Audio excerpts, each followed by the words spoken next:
ನನ್ನ ಹೆಸರು ಅರುಣ್. ನಮ್ಮಣ್ಣನ ಹೆಸರು ರಾಜೇಶ. ನನಗಿಂತ ಸುಮಾರು 8 ವರ್ಷ ದೊಡ್ಡವ. ಮಂಗಳೂರಿನಲ್ಲಿ ಬ್ಯಾಂಕಿನಲ್ಲಿ ಕೆಲಸ ಮಾಡುತ್ತಿದ್ದ. ಅಣ್ಣನಿಗೆ ಮದುವೆಯಾಗಿ 5 ವರ್ಷ ಆಗಿತ್ತು. ಹೆಂಡತಿಯ ಹೆಸರು ಪವಿತ್ರ. ಎಲ್ಲರೂ ಪವಿ ಅಂತ ಕರೆಯುತ್ತಿದ್ದರು. ಮದುವೆಯಾಗಿ 5 ವರ್ಷವಾದರೂ ಅಣ್ಣನಿಗೆ ಮಕ್ಕಳಾಗಲಿಲ್ಲ. ಎಲ್ಲಿಲ್ಲದ ವೈದ್ಯರು, ಪಂಡಿತರು ಹಾಗೂ ಜ್ಯೋತಿಷ್ಯರ ಸಲಹೆ ಪಡೆದರೂ ಮಕ್ಕಳಾಗಲಿಲ್ಲ. ನಮ್ಮ ಅಣ್ಣ ನೋಡಲು ಮೊದಲಿನಿಂದಲೂ ಒಣಕು ಶರೀರದ ವ್ಯಕ್ತಿ. ಯಾವತ್ತೂ ಪುಸ್ತಕ ಹಾಗೂ ಮನೆಯನ್ನು ಬಿಟ್ಟು ಎಲ್ಲಿಗೂ ಹೊರಗೆ ಹೋದವನಲ್ಲ. ಕ್ರೀಡೆ ಅಥವಾ ಯಾವುದೇ ಇನ್ನಿತರ ಚಟುವಟಿಕೆಯಲ್ಲೂ ತನ್ನನ್ನು ತೊಡಗಿಸಿಕೊಂಡವನಲ್ಲ. ಆದರೆ ಓದಿನಲ್ಲಿ ಮಾತ್ರ ಶಾಲೆ ಕಾಲೇಜಿನಲ್ಲಿ ಪ್ರಥಮ ಬರುತ್ತಿದ್ದ. ಅಣ್ಣನಿಗೆ ಡಾಕ್ಟರ್ ಟೆಸ್ಟ್ ಮಾಡಿದಾಗ ಹೇಳಿದರಂತೆ ಆತನಿಗೆ ವೀರ್ಯದ ಪ್ರಮಾಣ ಕಡಿಮೆ ಇದೆ ಎಂದು. 5 ವರ್ಷದಿಂದ ಚಿಕಿತ್ಸೆ ಮಾಡಿದರೂ ಅದರ ಪ್ರಮಾಣದಲ್ಲಿ ಏರಿಕೆ ಇರಲಿಲ್ಲ. ಹೀಗಾಗಿ ಅವರಿಬ್ಬರ ಮಧ್ಯೆ ಅಷ್ಟೊಂದು ಅನ್ಯೋನ್ಯತೆ ಇರಲಿಲ್ಲ. ನಮ್ಮ ಅತ್ತಿಗೆ BA ವರೆಗೆ ಓದಿದ ಹೆಂಗಸು. ಈಗ ಅವರಿಗೆ ಸುಮಾರು 28 ವರ್ಷ ಆಗಿರಬಹುದು. ಉದ್ದನೆಯ, ತೆಳ್ಳನೆಯ, ತಳುಕು ಬಳುಕುವ ಶರೀರ, ಅಗಲವಾದ ಸೊಂಟ, ಸುಂದರವಾದ ನಿತಂಬಗಳು, ಅದರ ಮೇಲೆ ಬಳುಕುವ ಉದ್ದನೆಯ ಕೂದಲು, ಕೆಂಪನೆಯ ದಪ್ಪನೆಯ ತುಟಿಗಳು, ತೆಳ್ಳಗಿನ ಶರೀರಕ್ಕಿಂತ ಹೆಚ್ಚೆನ್ನುವ ದಪ್ಪನೆಯ ಹಣ್ಣುಗಳು. ಅವುಗಳು ಆಕೆ ನಡೆಯುತ್ತಿದ್ದಾಗ ನರ್ತಿಸುವುದನ್ನು ನೋಡಿ ನನಗೆ ತಡೆದುಕೊಳ್ಳಲು ಆಗುತ್ತಿರಲಿಲ್ಲ.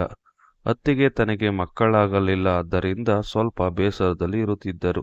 ಹೀಗಿರುವಾಗ ನಾನು ಮಂಗಳೂರಿನ ಒಂದು ಕಾಲೇಜಿನಲ್ಲಿ MBA ಮಾಡಲು ನಮ್ಮ ತಂದೆ ಸಲಹೆ ಮಾಡಿ ನನ್ನನ್ನು ಅವರೊಂದಿಗೆ ಇರಲು ಹೇಳಿದರು. ನಾನು ಅಲ್ಲಿಗೆ ಬಂದಲ್ಲಿಂದ ಅಣ್ಣ ಹಾಗೂ ಅತ್ತಿಗೆಯಲ್ಲಿ ಗೇಲಿ ಮಾಡುತ್ತಾ ಇರುತ್ತಿದ್ದೆ. ಅತ್ತಿಗೆ ಮುಖದಲ್ಲಿ ಸ್ವಲ್ಪ ಸಂತೋಷ ಹಾಗೂ ಅಣ್ಣನ ಮುಖದಲ್ಲಿ ಕೂಡ ಸ್ವಲ್ಪ ನೆಮ್ಮದಿ ಮೂಡಿತ್ತು. ದಿನಕ್ಕೆ ನಾನು ಹಾಗೂ ಅತ್ತಿಗೆ ತುಂಬ ಸಲುಗೆಯಿಂದ ಇರುತ್ತಿದ್ದೆವು. ಅಣ್ಣ ಅತ್ತಿಗೆಗೆ ಸರಿಯಾಗಿ ಏನೂ ಮಾಡುತ್ತಿರಲಿಲ್ಲ. ಅಣ್ಣ ಹೆಚ್ಚಾಗಿ ಮನೆಯ ಹಾಲಿನಲ್ಲಿ ಮಲಗಿದರೆ ಅತ್ತಿಗೆ ಮೇಲಿನ ಬೆಡ್ರೂಮ್ನಲ್ಲಿ ಮಲಗುತ್ತಿದ್ದರು. ನಾನು ಅವರ ಪಕ್ಕದ ಬೆಡ್ರೂಮ್ನಲ್ಲಿ ಮಲಗುತ್ತಿದ್ದೆ. ಅತ್ತಿಗೆಯ ನೋಟ, ಆಕೆಯ ಶರೀರವನ್ನು ನೆನೆಸಿಕೊಂಡು ನಾನು ದಿನ ಒಡೆಯುತ್ತಿದ್ದೆ.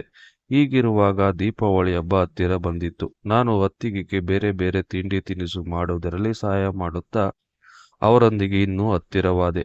ಅತ್ತಿಗೆಯ ಎಲ್ಲವನ್ನು ನೋಡಿ ಸವಿಯುತ್ತಾ ಆನಂದ ಪಡೆಯುತ್ತಿದ್ದರೆ ಅತ್ತಿಗೆ ಕೂಡ ನನ್ನನ್ನು ಮಾದಕವಾಗಿ ನೋಡುತ್ತಾ ನನ್ನ ಶರೀರದ ಮೈಕೈ ಮೇಲೆಲ್ಲ ಆಡಿಸುತ್ತಾ ಮಜಾ ತೆಗೆದುಕೊಳ್ಳುತ್ತಿದ್ದರು. ಅಂದು ದೀಪಾವಳಿ. ಅಣ್ಣ ಹೊರಗೆ ಹೋಗಿದ್ದ. ಅತ್ತಿಗೆ ನನ್ನ ಬೆಡ್ರೂಮ್ನಲ್ಲಿ ಹೊಸ ಸೀರೆ ಉಡುತ್ತಿದ್ದರು. ಆಕೆ ಎಲ್ಲೋ ಒಮ್ಮೊಮ್ಮೆ ಮಾತ್ರ ಸೀರೆ ಉಡುತ್ತಿದ್ದರಿಂದ ಅವರಿಗೆ ಧರಿಸುವಾಗ ಇನ್ನೊಬ್ಬರ ಸಹಾಯ ಬೇಕಾಗಿತ್ತು. ನಾನು ನಾಟಕದಲ್ಲಿ ತುಂಬ ಬಾರಿ ಸೀರೆ ಉಡಲು ಪಾತ್ರಧಾರಿಗಳಿಗೆ ಧರಿಸುತ್ತಿದ್ದೆ. ನನಗೆ ಚೆನ್ನಾಗಿ ಸೀರೆ ಉಡಿಸಲು ಬರುತ್ತಿತ್ತು. ಅತ್ತಿಗೆ ನನ್ನನ್ನು ಜೋರಾಗಿ ಕರೆದು ಬೆಡ್ರೂಮ್ಗೆ ಬರಲು ಹೇಳಿದರು.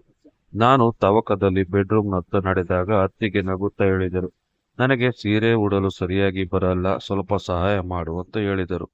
ಅವರು ಬರೀ ಲಂಗ ಮತ್ತು ರವಕೆಯನ್ನು ಮಾತ್ರ ಧರಿಸಿ ಸೀರೆಯನ್ನು ಕೈಯಲ್ಲಿ ಹಿಡಿದಿದ್ದರು.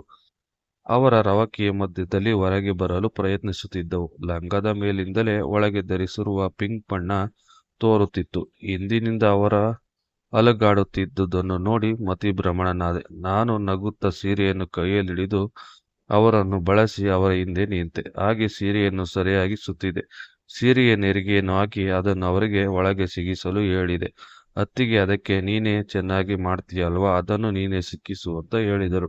ಎರಡೂ ಭುಜದ ಮೇಲೆ ತಮ್ಮ ಕೈಯನ್ನು ಇಟ್ಟು ತನ್ನ ಹತ್ತಿರಕ್ಕೆ ಬಳಸಿ ನನ್ನನ್ನು ಅವರ ಸ್ಪರ್ಶಕ್ಕೆ ನಡುಕುವಂತಾದೆ. ಹಾಗೆ ಕೆಳಗೆ ನೋಡುತ್ತಾ ಒಂದು ಕೈಯಿಂದ ಅವರ ಹೊಟ್ಟೆಯನ್ನು ಸವರುತ್ತಾ ಲಂಗದ ನಾಡಿಯನ್ನು ಹಿಡಿದು ಅದರ ಮಧ್ಯೆ ಸೀರೆಯ ಸೆರಗನ್ನು ಇನ್ನೊಂದು ಕೈಯಿಂದ ತುರುಕಿದೆ.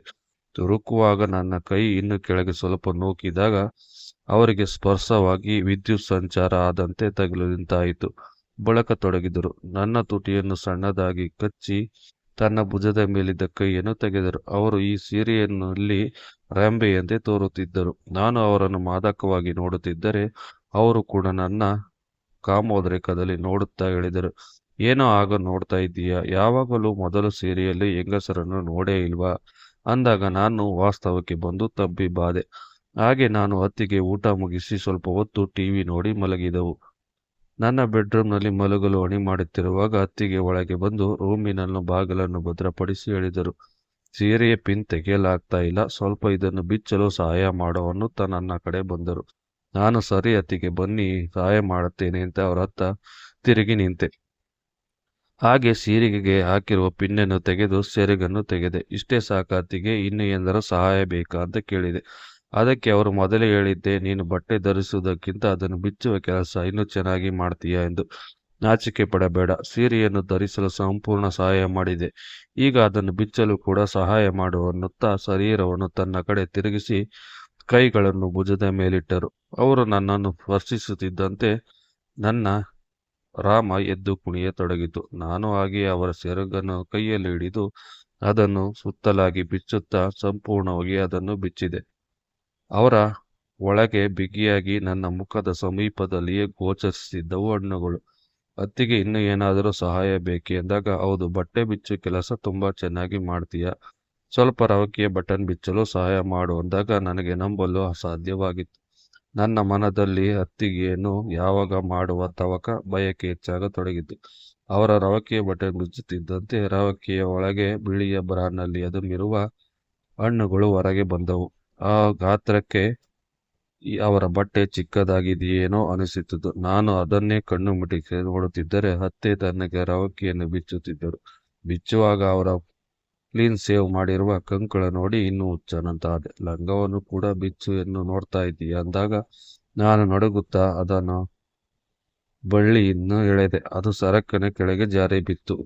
ಅವರ ಹಾಲಿನಂತಿರುವ ಅದನ್ನು ನೋಡಿ ನನಗೆ ಏನೋ ಚಡ್ಡಿ ಅರಿವು ಬರುವ ಹಾಗೆ ಅನಿಸುತ್ತಿತ್ತು. ಹಾಗೆ ಅತ್ತಿಗೆ ನಾನು ಸ್ವಲ್ಪ ಸಮಯ ಏನು ಮಾತನಾಡದೆ ಒಬ್ಬರಿಗೊಬ್ಬರು ಪ್ರೀತಿ ಮಾಡಿಕೊಂಡಿದ್ದೆವು.